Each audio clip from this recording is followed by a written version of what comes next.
Question for Carson, Chase Folsom, Frontstretch.com. Obviously, you guys mentioned how different the track surface is this year compared to years past, but now that the tire wear factor isn't really a big deal as it was the past couple of years, how does your game plan and your strategy change going into 125 laps tonight? Yeah, I think obviously the past years here at Wilkesboro have been more of a conservation race, and the tires were softer then. So back then you just kind of settled in and tried to gain track position when you could and just run hard at the end. But it seems like with this tire, it's the normal tire we run is a step harder than the old tire, and the right sides are even harder than that. So it's one of those deals where I just don't think we can really wear them out. I think it'll be all about whoever can turn the best, and I think like what he said, the heat is going to be the only thing, I guess, slowing you down. You'll just be getting the tires hot, and there really won't be a really big wear factor to it. It'll just be about who can run basically 125 laps as fast as they can. Kind of a two-part question here. First for Sammy, this is your first time back in a late model stock car in the Cars Tour since 2021. So how fun has it been for you to get back behind the wheel in the series of one of these cars? And for Carson, how cool is it for you to have a teammate here again to lean on for notes? Yeah, I think it's super fun to come back and race on a weekday when really this is kind of my off week, and I wanted to still race anything I could if it was a late model truck or anything. So anytime I can get extra seat time or track time and kind of come have fun and try to hopefully compete for a win tonight was really cool. So I'm looking forward to it. Yeah, for me, the first year when we won it here at the Revival, I had Junior to lean on. I felt like having him there and being able to lean on him, which I did more than I thought I would, honestly, just was a big help. It kind of was, we didn't get a lot of practice, like more so like today. We kind of had some rain that first year, and having him to, I guess, try different things that we were trying and stuff was a big help to our race for sure, and pit stops and stuff. I think that race we put right sides on throughout the race. So just trying to have somebody to go off of, and if you're not sure about something, you can lean on. So it's kind of the same deal this weekend. Just both of us are trying a little bit different things. Pretty much the same setup going to the racetrack. Just being able to lean on each other's setup and what the changes did really has been a big help for sure. Question for both of you, but especially Carson. We're in year 3 of this event now here at Wilkesboro, but back to the first event in 2022, it was really a miracle that we were even running a late model race here at all. Did you ever think that night that this race would become a crown jewel like it is, and how cool has it been to see the track progressing the way it has?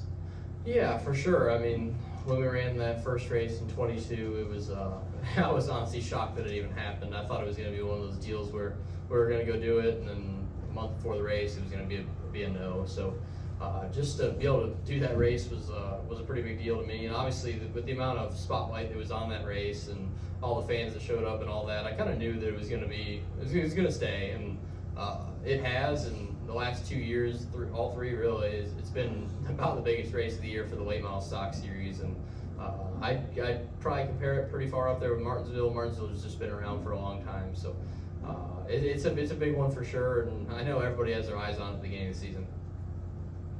Yeah, for me, I was able to run the super late model the first 2 years as well, and it was such a cool event. Kind of the first year, and kind of seeing what it was and then what it is now, a big difference. And then kind of last year as well, just like you see the slow improvements, and now I think it's just an awesome event, and hopefully our race puts on a good event, and then as well the truck and cup race this weekend.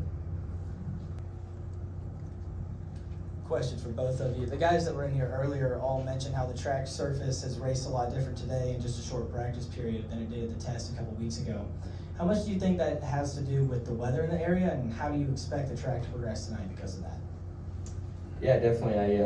I said the same thing. You know, I felt like from the test to here, it was a lot slicker today. Like we fired off, and could have been the rain, could have been a lot of different things. But just, yeah, definitely different. And I think as the weekend goes, if it rains, if it stays rubbered up, that'll be, I guess, a big change throughout the weekend with the cars. But I feel like for what we have today, it'll probably stay pretty close. Just never know, it could rain again, and we could be back to what we had this morning. Yeah, pretty similar to what he said. I mean, I feel like the track, it's definitely different than it was at the test. I felt like the crew was kind of widening out, and it had a lot of grip. And today it just seems like it's just a little off, I guess you'd say, a little slicker. And I think as we run on it more and put more rubber down, it'll just keep widening out and probably grip up, honestly. I feel like we've been, throughout the day, just trying to free up, just getting tighter and tighter each run off the tire rubber. And I think by the race time, after we run on it some, I think it'll be pretty hammered down and probably feel more so like the test. I've got hit. Carson, obviously you've run 3 races in the Xfinity Series now. You had great runs at Martinsville and Dover. Darlington was kind of the first time you really looked like a rookie. What were you able to learn from that experience, and what will you take from that going forward as you race at some of the bigger tracks later this year? Yeah, I mean, obviously every race we get to run in an Xfinity car is just learning, pretty much, honestly. We're not going out there, obviously, trying to go win every race. It's kind of expected that just trying to figure it out, or I guess I'm just trying to figure it out. And obviously I know the car and stuff, all that stuff's really top-notch equipment. So at the end of the day, it's just trying to get me up to speed. And Martinsville went really good. I think I was pretty lucky to be able to have that as my first race, considering I've ran Martinsville in the late model a few times. So kind of wasn't as big of a hoop to jump through doing that race. But Dover was different for sure. It was crazy how fast those cars go around there and how much grip that place has. And we had a really good day, and we were contending for a win. That's really all you can ask for, right? So Darlington for us, I felt like it was different for sure too, just in the fact that we didn't practice or qualify. So it was kind of one of those deals where it was just getting thrown into the wolves, and your first lap there is taking the green flag in turn 1. So Darlington, I felt like we definitely it was a little tougher for sure. I felt like us as a team, we probably weren't where we needed to be, or weren't as good as our teammates. But I felt like for what we were trying to do, go out there and just make laps and just trying to gain me experience, I think it was a really good race. Of the new tracks that you're set to go to later this year in the Xfinity Series, you have Loudon, Indy, Michigan, and Talladega. Which of those are you most excited to visit for the first time? I honestly haven't even thought about that.